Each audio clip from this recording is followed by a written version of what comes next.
c'est une légende qui est très belle, la légende de l'oiseau amphibie, qui est une histoire qu'on me racontait quand j'étais enfant.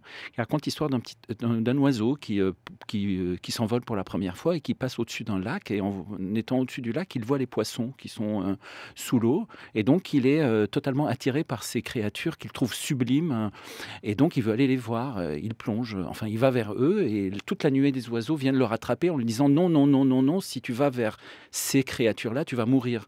Nous ne sommes pas faits pour partager le monde. Eux, ils sont faits pour être là. Nous, nous sommes faits pour être là. Et on n'est pas faits pour se rencontrer. Et s'ils viennent vers nous, ils vont mourir. Si nous allons vers eux, nous allons mourir.» Alors, il passe sa vie à voler et à être complètement fasciné par ces oiseaux et un jour, par ces poissons. Et un jour, il décide qu'il préfère mourir et d'aller vers ce qui le fascine plutôt que de mener une vie comme celle qu'il mène. Et il plonge. Et la légende raconte qu'au moment où il traverse la pellicule de l'eau pour rentrer dans l'eau, sa curiosité de l'autre, son amour de l'autre, sa passion de l'autre est tellement grande qu'au moment où il traverse l'eau, des ouïes lui poussent au cou et et il se retrouve devant un banc de poissons. Il leur dit: «Je suis l'un des vôtres, je suis l'oiseau amphibie.»